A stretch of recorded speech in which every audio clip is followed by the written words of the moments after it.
Alright, if you guys know anything about me, you will know that I have played Mech Warrior 5 Mercenaries, and with everything that I kind of roughly enjoyed about the game, in some part didn't enjoy it, I did enjoy the RPG aspects of that game. I like the open, roaming kind of feel, the sandbox feel of that game. It's kind of like Mech Warrior plus Bannerlord. A little bit, not really, but kind of. And Mountain Blade Bannerlord, or Mountain Blade Warband, as I believe that's the predecessor to Bannerlord. Anyway, I really enjoyed playing through Mech Warrior 5 Mercenaries, but when I saw that Mech Warrior 5 Clans was coming out, I was like, what the frick is this game? This is coming out? And I was not really expecting it, but I was like, okay, I'll try it out, I'll check it out. And I did when it came out. I don't know what I was really expecting to get into, but just on the outset here, okay, I'm just going to tell you right now, what is Mech Warrior 5 Clans? It's just basically a narrative-based Mech Warrior 5 game. They made a couple of improvements. The environments look a lot better in this game than Mercenaries. One of my biggest gripes with the Mech Warrior 5 Mercenaries game, let's just call it Mercenaries. Who gives a freaking crap? So Mercenaries and Clans. Mercenaries had terrible environments. I freaking hated it. But the gameplay and the progression systems were largely fine and okay, and I liked the sandbox feel of going through the levels and going through the missions. That overall design, I liked that. Then you look at Clans, and Clans is a narrative-based kind of mission design. You go from one mission until the next. So you can't choose any missions as you freely decide. Basically, you're kind of on rails for all the mechs that you're allowed to buy. It's basically every 2 missions that you complete that you're allowed to unlock a new mech, okay? They simplified a lot of the kind of the mechanics, some of them, but more specifically like upgrading and customizing your mechs. They simplified a lot of that so that there's these prefabricated loadouts that, as I understand it, they completely determine the kind of weapon that you can pick up for that mech. So you have a certain slot for energy weapons, ballistic weapons, missile weapons, go down the list. And you get these specific loadouts that only allow a certain number of these different weapon types. And that's pretty much your customization there. I don't think you're really allowed to freely choose how many weapons you truly want of a certain type on a mech. The mech itself chooses it based on loadout. So, I don't know how I really feel about that, if that's true, and I think it is true. Don't really give a crap if it's not, whatever. No, I'm pretty sure it is. So, because everything, that's what I was experiencing. And, it's kind of interesting because I can't really tell if armor matters that much in this game. I'm going to assume it still matters. It mattered a lot in Mercenaries. Okay, so those are my thoughts. What do I think about the game? What do I think about the gameplay loop and compared to Mercenaries? What do I exactly think about Clans? I'm going to just say it right now. Clans is a narrative-based, story-based mission design, okay? So you have these progression systems. You can level up your pilots, you can level up your mech, get a certain number of XP, and you can upgrade these really meaningless stats. How fast your mech turns, how fast it can change directions, whatever. So it doesn't really mean anything. It doesn't matter, but it's an option for progression that if you max it out, it's like, wow, I'm so overpowered. I can go from 100 miles per hour to 50 in like 2 seconds instead of 6. Wow, that's crazy. Okay, that's literally what you're grinding out for. Is that worth it? No, it's not. So, okay, but I have to say this right now, man. and we're going to talk about the story in a second here. That's what the majority of this video is going to be about. Gameplay, let's just talk about gameplay, all right? Clans is narrative-based gameplay. What does that mean? You have to follow the ropes of the mission. Certain events happen, and you have to follow those events as the developers want you to. Sometimes it's a little bit of a griping issue. You're like, oh my gosh, I have to go scan that dead mech's body, and then that can waste a little bit of time, like a couple of minutes. It's kind of annoying. And then that allows you to go through the next step of the mission instead of like in Mercenaries, where you could just go through a mission as you please. There's one objective, and you just go through the level until you finish the mission. And again, here's something I really love about clans. The environments are beautiful, and the graphics look cleaner than in Mercenaries, okay? I really like that. The game is better to look at. It's not as annoying to look at, okay? That's huge. But outside of that, okay, what's the freaking point? It's just the gameplay, it's on rails. That's what it is. The gameplay's on rails. They tell you go here, do that. The game is kind of easy. On normal it's easy. Just gonna be honest, especially if you're upgrading your mechs, you're getting new mechs, blah blah blah. You can only have, by the way, 4 other mechs in your party. It's the other pilot characters that are with you. I have some things, you know what, I'll just say it, bro. It's hilarious because when you start the game, there's this dude who's basically the DEI hire of the freaking group. He's half white and half black.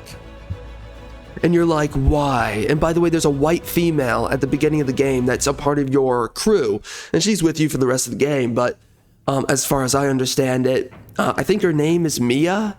Anyway, it's a freaking woman that is a part of this one of the most elite fighting squads, Mech Warrior fighting squads in the galaxy. It's just okay, we're gonna get to that in the story. Anyways, DEI hire. It's freaking annoying. Should be a man. There should be no woman on this freaking team, especially because we're treating these freaking characters like the warriors. Well, they're clearly not, because we got women on the mother effing team. Okay, what happened to DEI dude? There's a story element where he's not good enough, and he's only good enough because he's working with the team. Okay, so he can't exactly keep up. So you randomly, I don't even know how it happens, because I don't know. There came a point where I stopped paying attention to the story, but I don't know if this happened by the point that I stopped paying attention to the story. So whatever happened, I don't know. But what happened is you have this mother effer, this DEI guy. He literally got DEI'd.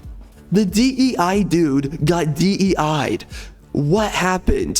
Some freaking roasted up 30, I think 8-year-old chick named Naomi. I think she's either Muslim or she's Indian or something, but she's really brown, so brown that she looks black, and she replaces the dude on your team.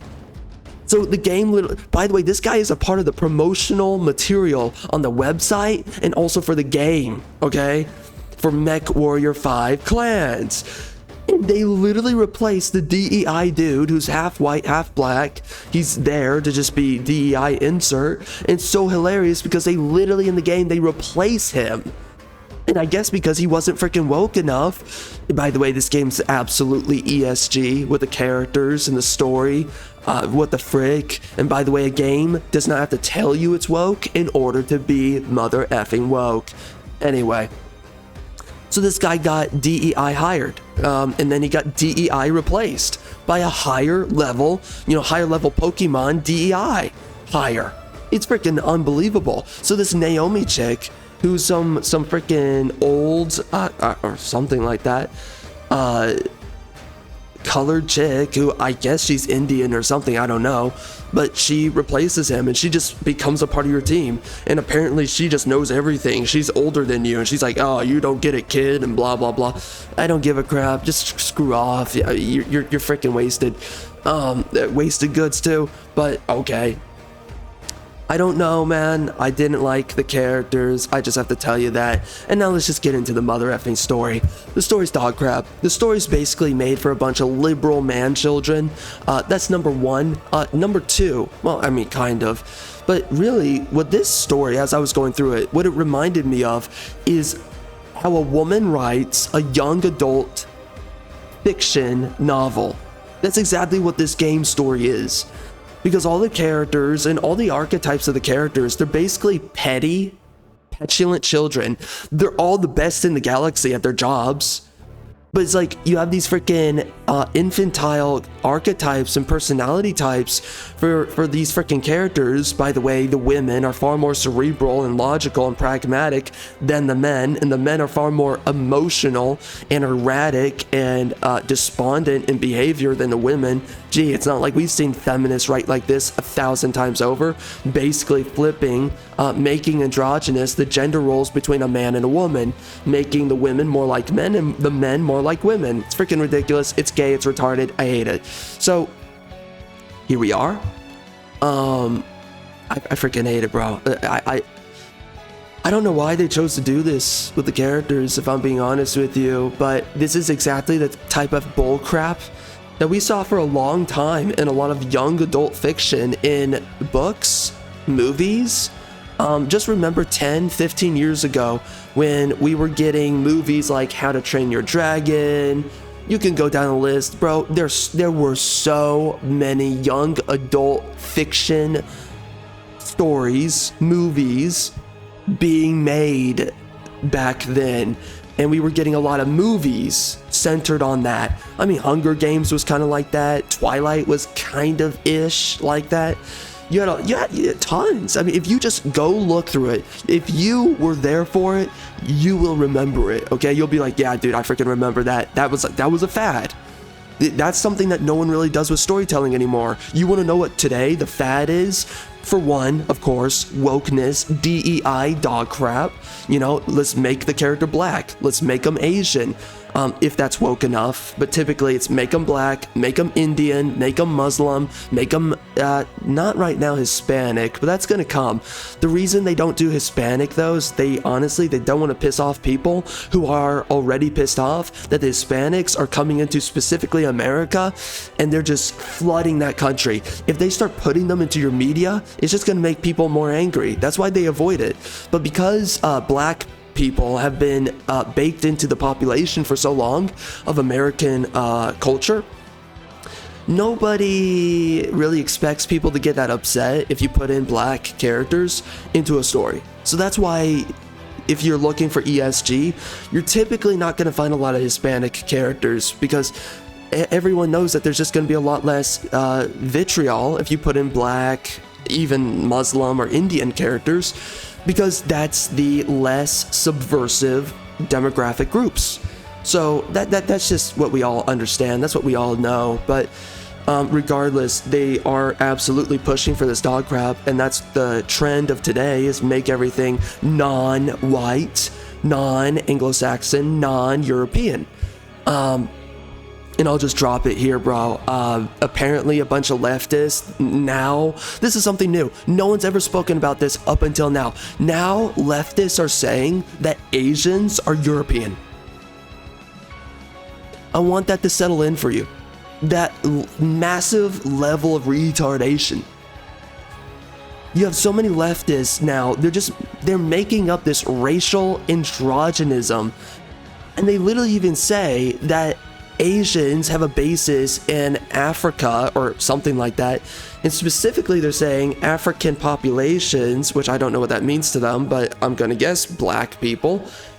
So they're saying that Asians come from black people, and that ultimately though Asians don't actually have a true racial identity, and that Asians are actually, they're so androgynous racially based on geography and other things. These people are such freaking retards. That apparently Asians are actually truly European. What the frick? What is going on? Okay, so anyways, bro, I mean, I just had to share that. I don't know what the F is happening lately. People are losing their freaking minds. I'm done with leftists. Screw them. When I say this, I mean it. I wish the worst of the worst. Absolutely. These are not just evil people. These are raging retard. They're not even morons. There is something. It's far worse than diabolical. They're so stupid. Do I have to say more? Anyways, I'm not even going to talk about it any further. I'm freaking fed up with this trash. Anything that a leftist says is just outright a lie. And now we're getting to the point of absolute clown world where we're saying that Asians are not Asians, Europeans are not Europeans, which means white people are not white people. Again, the Asian demographics, they're not Asian. I guess black people are still black, but it's this weird excuse to hijack other racial groups and their demographics identity. It's, you know, man, this kind of crap, it's just freaking ridiculous. I can't believe this has been going on like this for so long. And now they're just developing even further into their insanity, and they want you to buy into it as if it's normal. And what is it? They want to hijack your race. They want to somehow say that black people are Europeans, so that then it's like, well, that's why we're hijacking Europe and America, and saying that now we are that demographic, right? An American is what? An Anglo-Saxon, a Western Anglo-Saxon. A European is what? An Eastern European. That's it. So now we want to sit here and say that these Anglo-Saxon groups, whether it's Western and Eastern, now we want to say that they can also be black, right? That white people are also black people, and that they're also, I guess, Muslims and Hispanics, and what the frick, bro? Again. I'm just gonna let you do all the freaking thinking for yourself now, because for you yourself, you know how freaking ridiculous this is. It's like, dude, what the frick are they doing? Like, they're really making stuff up this heavily? Yes. And they literally think that they're just correct. They don't even question themselves when they say this. They think that this is the new law of the land. Okay. So anyways, leftists, again, they just make so much stuff up, and then they take themselves so seriously when they just make up reality. It really flabbergasts me beyond belief. It's taken the wind out of my sails recently. When I realized that there's a bunch of leftists that think this way, I was like, oh my gosh. Bro, I mean, this is the same thing as the freaking gender dog crap, that you can make up your freaking gender. Literally now they're like, we can just make up race. So, okay, I mean, but this is multiculturalism, bro. This is egalitarianism. Anyway, so moving on.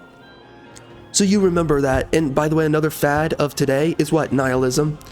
It's in all of our storytelling. It's in all of our fiction now. It's nihilism and existentialism. It's, civilization is always on a perpetual cycle, and nothing's new, and everything's been done before, and people like you yourself have existed before, and you're just a rewash of someone that came previously. So there's a previous you, there's a previous me, and civilization is just redundant, right? And yeah, sure, things are in cycles, but they just act like there's absolutely no uniquity to people, and then we get these anti-heroic narratives now today, and these stories are just heavily, intensely nihilistic, existentialist, and you've seen it, bro. I mean, Remnant 2, that's one example of a game. Suicide Squad Kill the Justice League, it's another example, in its own way, with Brainiac.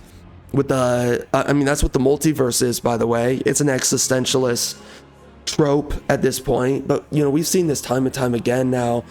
So many existentialist tropes. I think Diablo 4 kind of had that a little bit in its own ways. We can go down the list. There's so many games that just came out within the last year. Even Stellar Blade, by the way, is an example of that. Although that's a better game, but like Nier Automata, definitely existentialist. Now that game was really well done, but still existentialist. We can go down the list, but like now we're just getting a lot of dog crap, existentialist narratives and storytelling. So it sucks, but anyways, that was a big trend for a while. A lot of young adult fiction. with all these kind of young adult storylines where it's egalitarian, men and women are the same, boys and girls, they're both trying to be the best warriors in the galaxy, and for some reason, you got this chick that can kick anyone's anus just like a man, and this freaking dog crap, right? And this is the thing with Mech Warrior clans. They literally believe that, well, the premise for a lot of these characters is that these are characters that are bioengineered. They're created in a lab. So basically eugenics. And they are the best of the best genetically, apparently. Well, they're not that hot. I'm just going to tell you right now. These are not that attractive of people. And by the way, the animations look weird. The facial movements look weird. The characters look weird. In the cutscenes, I don't get it, and there's something really jarring about the way everyone looks. Uncanny Valley, okay? The men and the women. And by the way, Mia, the freaking chick that you start the game with, the white chick, basically looks like a man. She has a mop head like K-Vest, who I call K-Vest from Star Wars Outlaws. She looks exactly like her. She has this ugly mop head. And she looks like she has the face of a dude, but the body of a woman, and this weird mop head that I don't even know why any woman would have that. What the frick? Okay. So, yeah, anyways, the women, a lot of them are very masculine. A lot of them have man jaws. A lot of them look like lesbian dykes. You have this, you start the game with this commander guy, this really gruff dude. Oh my gosh. Oh my gosh. I don't even want to rage about it. I'm so freaking fed up with this game, you know? Like, the characters suck, the story sucks. It's so bad all around, and I'm just like, who the frick made this? But at the start of the game, I tried to like it, and I tried to accept it, and I tried to overlook the things that I wanted to really criticize. And I'm about to tell you exactly what it is I don't like about this game. I'm about to tell you what it is about the writing that is so erroneous that just got me out of it. I lost my immersion, and I was just like, who gives a freaking crap, honestly. But you know, it's so funny because we meet this this general guy or whatever the frick. He's been through the ropes, whatever. He's a hard on news with you about everything. He's like a drill sergeant. And after you're done talking with this guy, you fall under and you go through the trials to, I guess, move on as a legitimate mech warrior. You end up falling under the command of this dyke-looking lesbian, has a man jaw, has a dude haircut. She looks like she's been through war and back. Again, it's a woman in a man's body as well as his role. Not body, but I mean, you get what I mean by that. It's a woman inside of a man's persona, though, that's for sure. And I mean, she might as well be in a man's body. They want to treat these women like they're exactly men, that they perform to the same level as men, even though women are not built like men. And let me tell you something, by the way, right now. You know, in the past, I've talked about Eugene. And just imagine a guy named Eugene, a nerd named Eugene. And just imagine that guy and ask yourself, do you take him seriously when he's like a warrior amongst men, a leader amongst men, this super scrawny dude that is a freaking twink? But then you're gonna tell me that you take these women seriously when they're in the roles of men, and the personalities, and the functional performance of a man? You're gonna take that serious? But I have something else to say about this, actually, that now I have to say recently. Bro, if a man were built like these women, he would be so defective in combat. Do we really believe in this freaking dog trash that these women are just like men and that they're equal to men? If a man were built like these women, he had the same hormones, he had the same builds, the bone density, ligaments, tendons, all of it. Brain matter too, by the way. If a man were built like these women, he would be a defective freaking man, and he would be completely defective for combat. But then we sit here in these stupid storylines, we make these women leaders above men, by the way, especially in this game. I don't need to speak any further on it. It's retarded, and you know it's retarded. And these freaking clowns, they keep on pushing this trash. It was like, if you made a man exactly as these women, we would all laugh that guy out of the room. He would have a beer gut, he would be all kinds of stuff. Low in testosterone. Low in testosterone. What the frick? But here we are. Here we are. We take this crap seriously, and oh my gosh, it's just like, I'm gonna be honest with you, bro. I'm getting so sick and tired of the freaking clown world. And like, I tried to give a crap about the story in this game. I tried to get immersed, and then I just kept on seeing through all the dog crap, and I was like, this is just stupid. This is gay and retarded. Why am I here? And I immediately, there came a point, I just said, screw this game, screw the story. I don't give a freaking crap. And that's what happened for me, is that I tried to give a crap. I tried to get invested, because, you know, woke writers are really bad, but these writers were like, they were okay. They were passable, but they were still freaking woke, and they were still freaking bad. These are just some of the better woke writers that are out there. And apparently it's men who worked on this, which I was like, what the frick? Okay, apparently, right? I was really surprised about that. But I just realized, man, like, with all these woke stories, I just don't care anymore. Like, I don't want to get lost in your world. I don't care about your lore. I don't care about your characters. I don't care if you think you made the best story ever. When I experience the DEI narrative, when I have to look at a freaking black woman with a freaking lesbian haircut in the role of a man, leading specifically white dudes, I'm done. I don't give a crap. When I have to see this freaking diversity and I can see the ESG on screen, I don't give a crap. I'm done. I've checked out. And that's everybody too, by the way. Even a leftist cuck, no one's going to remember this story for this game. They put budget into cutscenes. I don't give a single crap about any of the characters. And by the way, this game with its characters, constantly women in authority positions. It's always DEI women, Asian, Indian. I don't know if Hispanic, if there's any in here. I don't think there are. But black, oh my gosh. It is so annoying. I will say it's really weird. The women are stacked in this game. They seem to all have enormous breasts. I don't know if they look good or not. They're completely suited up, but it's just weird that these women, they do have boobs. And they do have a waistline. And they do have hips. So, but they all have the jawline of a dude.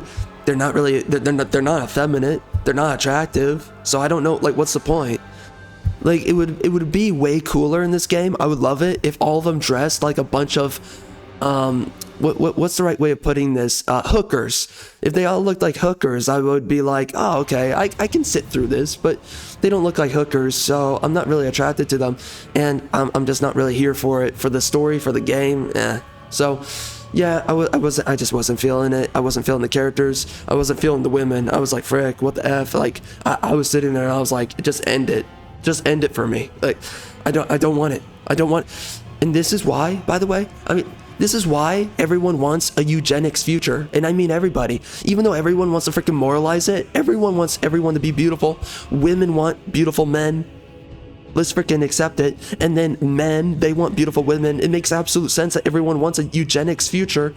But then you're telling me that once we do have a story and we're going to facilitate this reality where we have eugenics and we're breeding in a lab the perfect men and women, you're telling me that the perfect woman is a woman that's more like a dude? Are you kidding me? So let's get this straight. Instead of making a woman that's absolutely beautiful and absolutely fertile, and she is smoking hot, every man that it has been eugenically designed, he's the freaking Chad of Chad, okay? He's more than the freaking Giga Chad, okay? This dude's the dude of dudes. You're telling me this guy wants to breed with a chick that looks like a dude, not a chick that has these enormous, amazing, tight, firm breasts?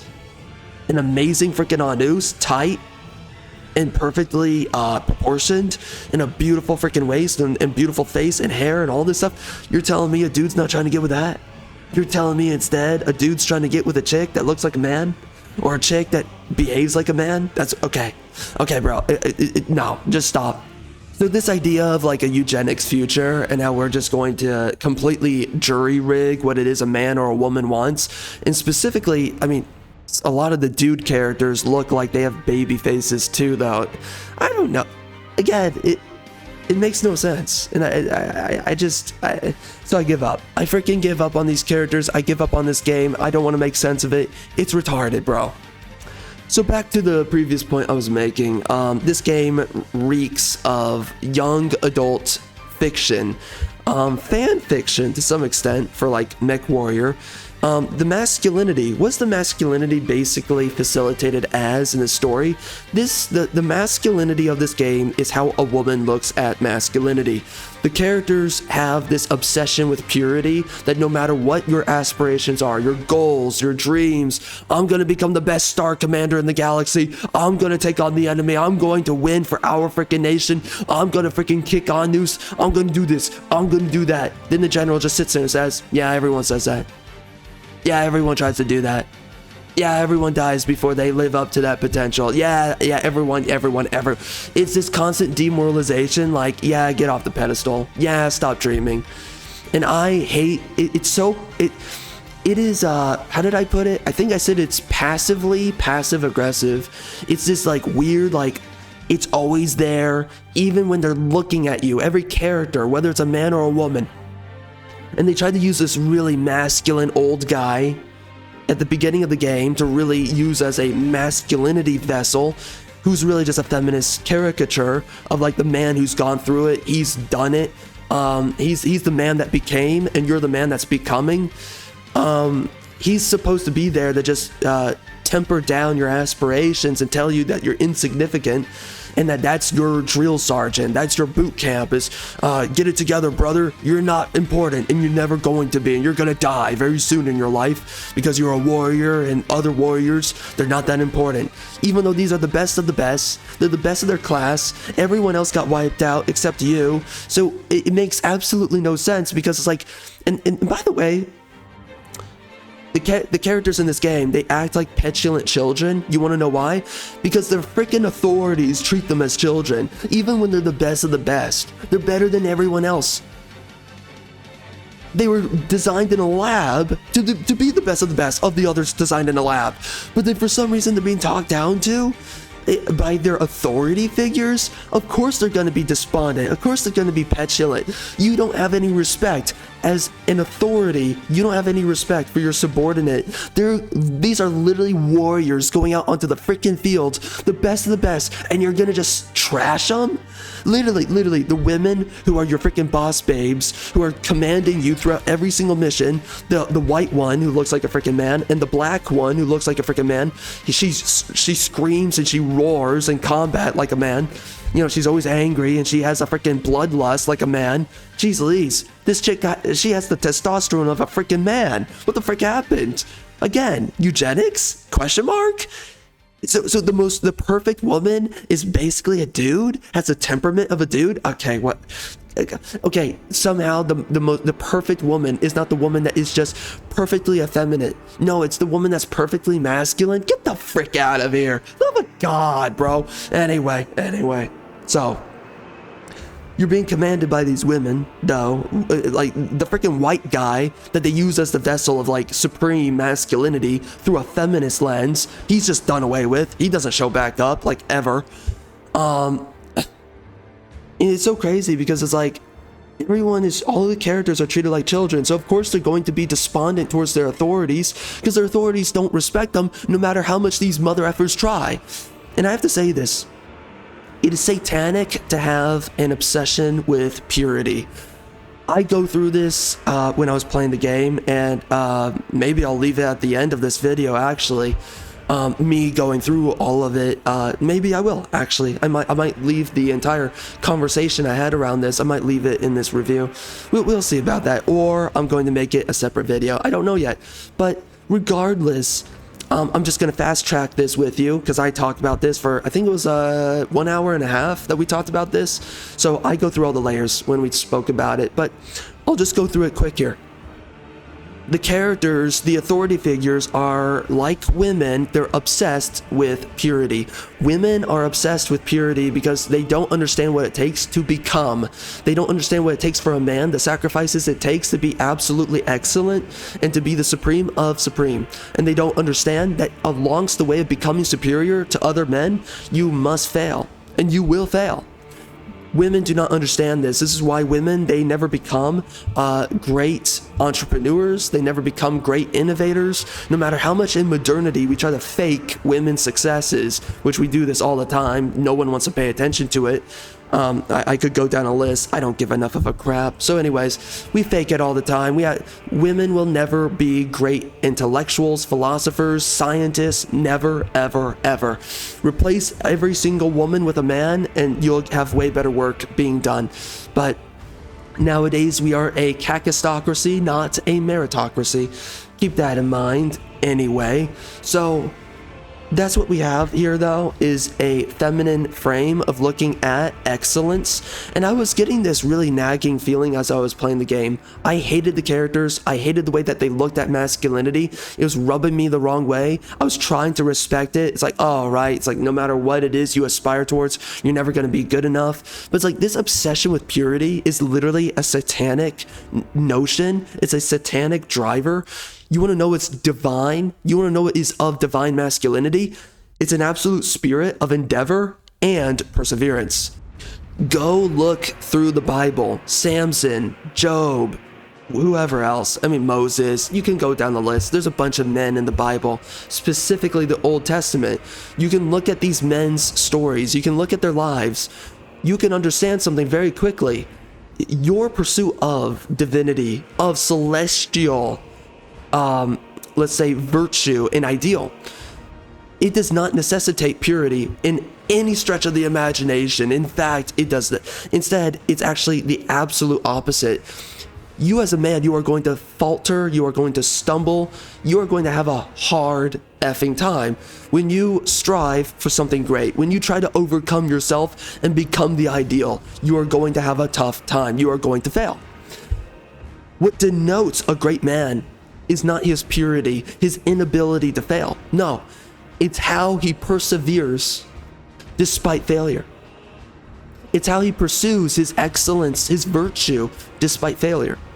Despite how he falls, despite how he falters, he continues striving on. That is the metric of absolute masculinity, specifically decreed by God. This is understood throughout the Bible. It's super easy. If you actually read the Bible, you will understand this very easily. But this is the problem that we have.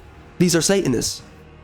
In women, they, of course, the will of woman is Satan. The will of man is God. It's very clear from the Garden of Eden. We understand this.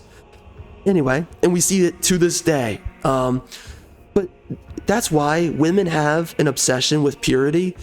But men, at their absolute greatest, of course, they must, and God ultimately has an obsession with perseverance.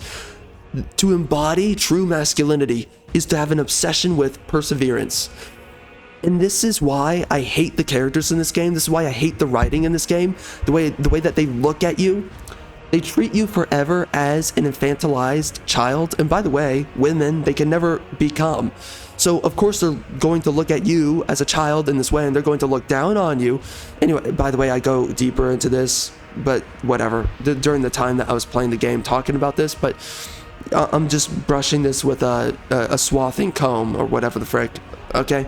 So, that's how women think. They just simply think in this overly reductive way. They don't understand what it takes to really organize yourself as a man and to ultimately become. They just think that you have to avoid any kind of scab or dishonor upon yourself in order to become a great man. No, you become a great man despite losing everything.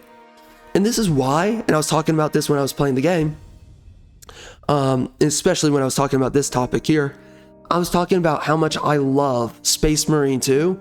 And this is exactly what I love about Space Marine 2, is the fact that the way that Warhammer in general approaches masculinity is true divine masculinity, that actually even men who do not have a faith and they don't have a relationship to God, they find themselves oddly becoming spiritual when they listen to quotes from Warhammer, which, by the way, comes from a crusader mindset. Everyone wants to make fun of the Crusades and warlike Christians, but I'm just going to be honest with you. That's the only Christianity that is worth having. That's the only Christianity that is worthy of a man's time, of a man's notice, of a man's attention to detail. That's the only Christianity that a man wants to be a part of, is a warlike Christianity, like the Crusaders. I've been through this, talking about it. Again, righteous, warlike. You know, you're going against those who sin. You're going against those who go against the nature of God, okay? The will, the soul, the spirit of God, you are going to war against those. You're going against the impure, and you have the conviction to do so. Oh gosh, that's a deeper conversation. So again, I don't know if I'm gonna, there's a separate me talking about that. We're gonna put it somewhere, all right? But that's what matters. The reason why I love Space Marines, and specifically Space Marine 2, the way that they wrote the characters, the way that they honor the Warhammer universe, the reason why I love the 40k universe, let me tell you something. Bro, there's so many quotes that I freaking love. And you know what? Right here, I'm gonna pull them up. I want you to understand something, that the spirit and the nature of Warhammer, and specifically the Imperium of Man and the Space Marines, everything that colors them is exactly the mindset of a man that does not fear anything but the excellency of God himself. That's ultimately the mindset. And what does that mean? It is the very spirit of masculinity that is what? Perseverance, the pursuit of a noble virtue despite how you fail, because every man fails. It's what do you do despite failure? How do you continue striving on despite failure? That is the mark of a man, not remaining pure by the slightest of means. So again, let me go through this with you. A great example is, for one, there's this one quote called in the Warhammer universe, but specifically this is spoken in Space Marine 2. Pain deepens devotion. One of the greatest quotes, your pain deepens your devotion. That despite how you falter, despite how you're injured, that only deepens how much harder you will work. That is true masculinity. And that is why, by the way, I hate the writing in this game. I hate the freaking writing for these characters, because their mindset is that if you're experiencing pain, it means you're not good enough. It means you don't have this absolute perfection that is impossible to achieve and perform by. So there's something wrong with you. That if you experience pain, if you experience a folly of some kind, an error of some kind, then all that means is what? There's something desperately wrong with you, and you need to be spoken down to like a child, and you need to be demoralized for it and somehow overcome that demoralization. This is how a woman looks at masculinity and excellency. How does a man look at excellency and masculinity? Again, perseverance. Your pain deepens devotion. I want to do something here. So, litany of devotion. Warhammer 40k. This is a great, dude, I read this recently and I was like, holy crap, it's so freaking good.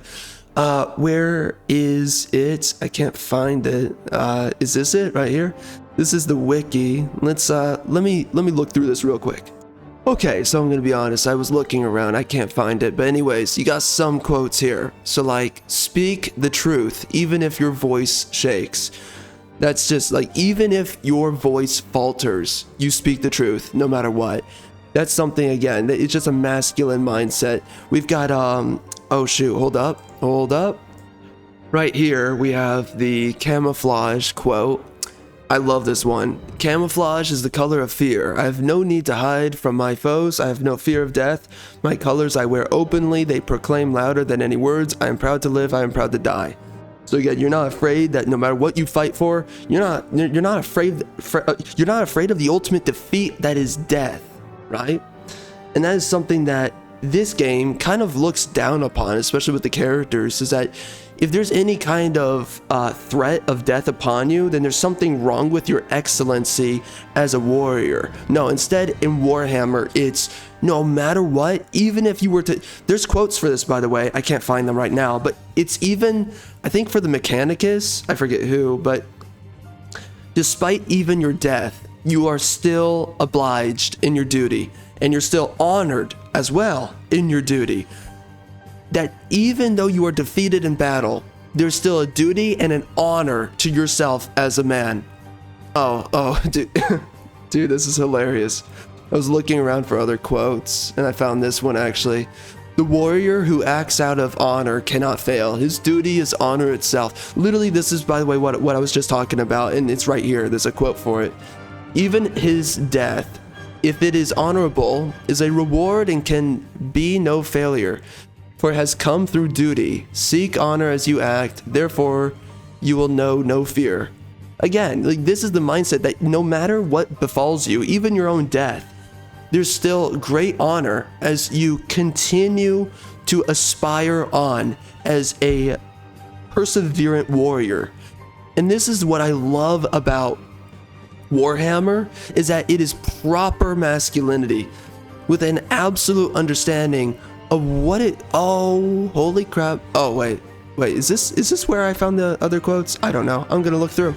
I think this might be where it is, but anyways, this is what I love about Space Marine and how they understand how masculinity operates, how this game does not understand how masculinity operates. It's not about whether or not you will fail and how you refuse to fail. No, it's about what do you do despite failure, and even in your absolute failure, which is what, your death, you are still somehow, right? There's something redemptive about the nature of your own existence. This is what I love about the masculinity of Warhammer. Here's another one I love. Where is it? The man who has nothing can still have faith. There's another one right here, but I will read that off one more time. The man who has nothing can still have faith. Of course, if this were written by a woman, it would be that you can have no faith unless you're a real man, right? You have to be perfect in order to have faith. But of course, through a masculine lens, we understand that even a man who has nothing can still have faith. Again, this is a difference in writing that we see from this game and any writers that are similar to the writers of this game. And this is what I mean about feminine frame of thinking compared to a masculine frame of thinking.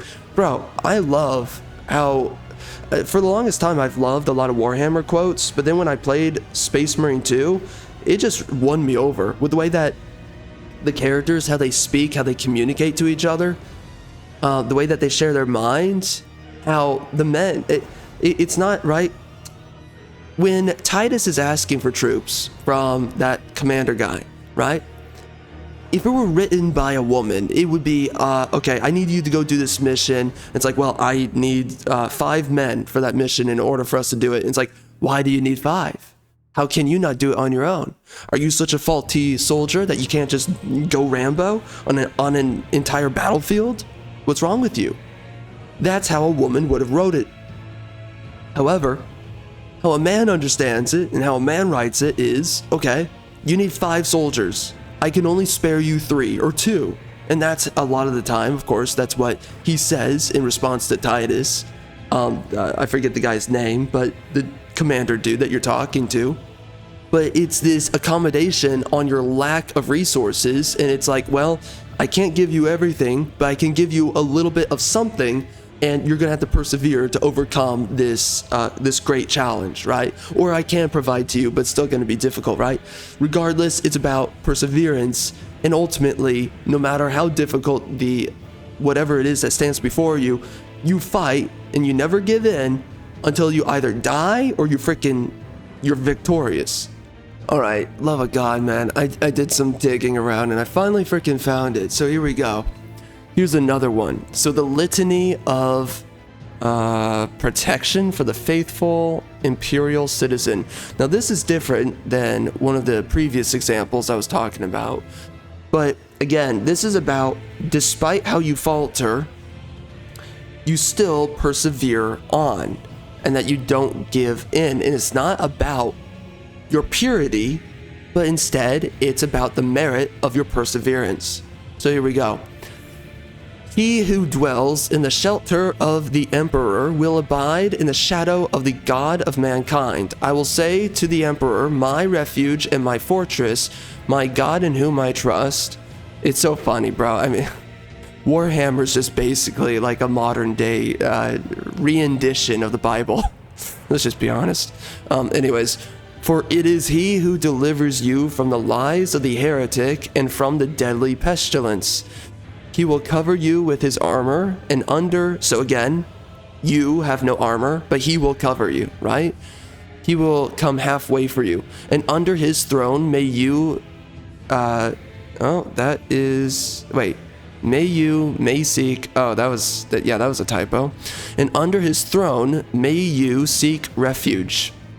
His faithfulness is a shield and bulwark. You will not be afraid of the terror by night. Geez, that sounds like something that I've read in Psalms. It's kind of funny. Or of the arrow that flies by day, of the corruption that stalks in darkness. 1,000 may fall at your side. That's a line of failure right there. A discretion of failure. And 10,000 at your right hand. So 1,000 may fall at your side and 10,000 at your right hand.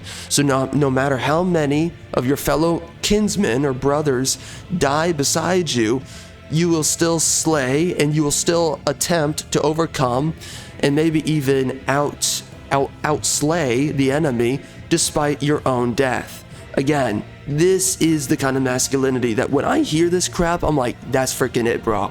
But when I hear this type of freaking dog crap that's spoken about by the characters in this game, I'm like, all of this is antithetical to masculinity, but also this is how a woman views masculinity. She doesn't understand that when you try to aspire or accomplish anything, there's going to be a lot of sacrifices or you're going to falter in a lot of ways. It's not whether or not you do falter, it's whether or not that you persevere. And that's what everything in Warhammer is all about, is that you might fail or those around you might fail and you will continue to seek out a way to succeed, even in your death. And even if you die, then you will have as much honor as you attempted to succeed. But it shall not approach you. You will only look on with your eyes and see the recompense of the wicked. For you have made the Emperor our refuge, even the golden throne, your dwelling place. Man, this really... What the frig? This really is reading off like the Bible. What the frig, man? No evil will...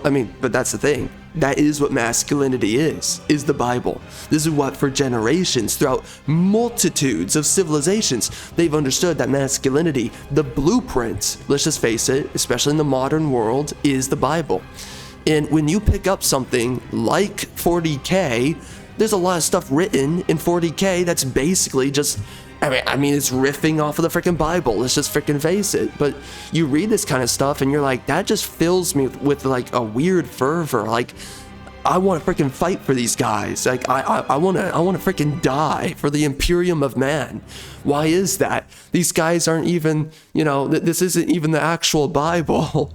But it's because it's operating on the exact notions, the ideals of the Bible of masculinity. Bro, when I was going through this story, Mech Warrior 5 clans, I was like, if I were a part of this freaking military, the way that these people talk to you, how you're like, I'm gonna be the best warrior on your freaking, in the entire empire. And they're like, yeah, whatever, kid, you're gonna just die. It's like, yeah, everyone else says that. Yeah, good luck. Yeah, you're just a freaking loser and you're just gonna try. And you're gonna, ultimately, it's all gonna be in vain. It's like, screw this. And then the women talking down to you in every mother effing mission. It's like, dude, screw this trash. I would rebel. I would freaking, what is it called? I don't know, mutiny or whatever. Anyways, I would just be a despondent soldier. I would literally be a deserter if I were a part of this freaking, this army. I'd just be like, screw you, screw yourself. I don't want to have anything to do with you. You're so freaking passive aggressive and these freaking loser retards, why am I going to answer to them? But when you read stuff from 40K, holy crap, it's like just by everything that's spoken, it's like bro, it's like, get me in there. Like, I want to get into the freaking fight with these freaking guys.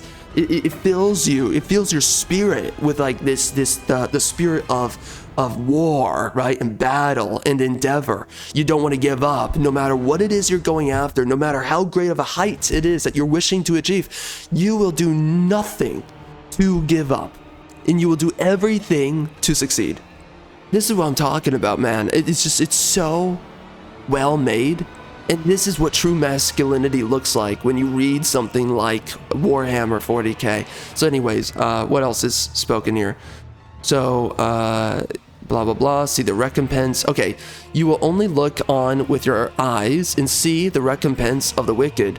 For you have made the Emperor our refuge, even the Golden Throne your dwelling place. Okay, yep. No evil will befall you, nor will any mutation come near your dwelling. For he will give you Astartes charge concerning you to guard you in all your ways. They will bear you up in their hands, lest you stumble or stray. Again, it's not about perfection. Despite how you stumble or stray, they will bear you up. Again, man, it's just, this is so much better than the way that the characters speak in this mother effing game. You will tread upon the alien and mutant, the heretic and traitor. You will trample down. Man, that's just, it's freaking good. Alright, here we go. I finally freaking found, I think this is another litany that I was having a hard time finding. This is one of the ones I was reading, and again, this is all about perseverance. Again, this encapsulates exactly the essence of masculinity that is so important that so many modern authors. This is why I lost my immersion. This is why I cannot take other writers freaking serious when they make their freaking postmodernist dog trash. Here we go. What is it that gives us purpose? War. What is it that gives the war purpose? To vanquish the foes of the Emperor. What is the foe of the Emperor? The heretic, the alien, and the mutant. What is it to be an enemy of the Emperor? It is to be damned. What is it to be the instrument of the Emperor's damnation? We, the Space Marines, the angels of death.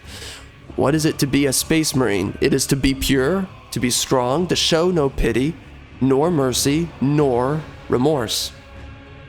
What is it to be pure? To never know fear, to never waver in the fight. Again, that's a very important point right there, is that even though you might wish to waver, you persevere on. What is it to be strong? To fight on when others flee, right? Again, others fail and you continue on. To stand and die, again, that's a manner of your failure, and that no matter what, you continue fighting on, and that you have no shame for any level of failure. Your only shame is your refusal to fight or to labor virtuously for something that's worthy.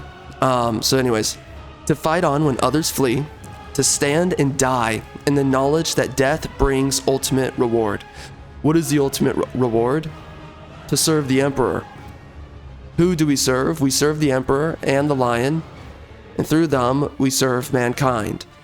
What is it to be dark angels? It is to be the honored, the sons of the Lion. What is our quest? To purge our shame through the death of those who turned on the Lion. What is our victory? To remake that which was broken, to earn the trust of the Emperor once more.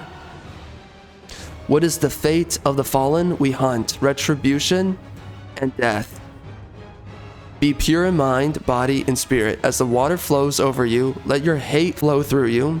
As the lost water is spilt, let us spill the blood of our foes. As the water dries, let us harden our hearts to fear. We are the dark angels, the chosen of the Emperor, the holy knights of Caliban. The blood of the Lion flows through our veins. His strength beats in our hearts. His spirit resides within us. Yeah, that's good stuff, man. Holy crap. Oh, and then there's some other litanies here. Man, I don't have to keep going with this. These are just so much better. And this is my problem with this game and its writing. is that it has nothing like that. And instead, it's actually antithetical to all of that. And that is not the proper mindset of masculinity, not by, other fictional works that do it right, and clearly and certainly not by the Bible. And so that's what really got me just fed up with this story for this game, the characters for this game. Again, this is young adult fiction written by women. That's effectively what it is. Now, last time I checked, this game was written by men. Well, they did a freaking terrible job. That is very clear. But, you're starting to see that a lot more, is that a lot of dudes are freaking writing like chicks. And by the way, a lot of these games are written by committee. So it could be that the producer, who could have been a woman, because there's a lot of those, or an executive director of some kind of role in the company, they had a lot of influence over the writing for the story for the game. You never know how much power a writer or a narrative designer or director really has over the story. They give so many names, by the way, for writers of these games. I don't know why, but whatever. But man, it's like, that's just for me. It's like I got completely taken out of the story for this game so quickly, out of the world, out of the characters, and in the end, I just freaking hated it. So anyways, the gameplay's all right. As I was saying earlier, the mechs, they control just fine. They control maybe even slightly smoother than in Mercenaries, but again, I don't like the narrative-based design of the missions. I'm not a fan of that whatsoever. And again, the story's dog crap. The characters are dog crap. And this is a story-based game. So, like, what the frick? If the story's not good, then why the frick are we here? And dude, when I was... Listen, right now, I'm still planning to play a little bit more of this game just to give it a shot. And just because, like, okay, I kind of enjoy Mech Warrior 5, but I'm gonna be honest with you, dude, this game is freaking woke with the casting of the women, putting women in all these authority roles, and it just diminishes the entire story of the game. Any kind of narrative that could be had here, but let's just face it, the narrative sucks because there's a bunch of ESG people, a bunch of diversity hires, running around all over the place in this game. It sucks and I hate it. So I don't want to have anything to do with this game. I hated playing the game. I wasn't really happy with playing the game. And so in the end, it's like, okay, well, if I continue picking up this game, it's only going to be for what? The gameplay. That's not going to last very long for me because I prefer the sandbox design of gameplay. It's much more open and it's a lot more free for you as a player to decide what it is you want to do instead of having to play the game the way that the developers want you to play it, how they want you to go through a level. I don't like that whatsoever. It's not fun. It's not interesting. So just overall with this game, it's like I'm really not that enamored with it. And I mean, it's up to you, man. Figure it out for yourself. Like, do you want to go through a freaking woke story that's going to mean nothing and you're going to completely forget about it? And do you really want to go through... I mean, I guess if you're looking for a Mech Warrior gameplay experience and you're really trying to scrape at the end of the barrel, then I guess... I mean, the gameplay's okay, but I just don't like the pacing. It's like... It's a pretty easy game to play on normal difficulty, by the way. So I don't know, bro. Like, listen, I mean, it's up to you to really decide if you want to pick up the game. But like for me... I'm going to keep on trying to play it, and I do enjoy the progression systems that they do throw into the game. It keeps you on that carrot on the stick, right? Keeps you following it, but it's just like, I'm just going to be honest with you, man. There's better games. Let's just be clear. So I don't know. I don't know what to tell you. It's like, is this really worth your time? And I can't answer that because for me, I'm kind of getting the sense it's not worth my time, but I keep on wanting to play the game because I'm trying to force myself to like it. Again, the gameplay, I'm largely okay with it, but it's just there's not that much going on. So it's like, I don't know if there's really a good reason to actually play the game, you know? I can't make up my mind yet on that. And, I mean, listen, you can give this game a shot if it's cheap. That's all I have to say. Outside of that, the story, you're not picking this up for story. This is dog trash. This is, again, this is not written by great storytellers. They tried, but like all the terminology for this world of Mech Warrior, you're just making me completely turned off and not give a crap because of how bad the characters and story is being delivered. It just ultimately, it's really disappointing me.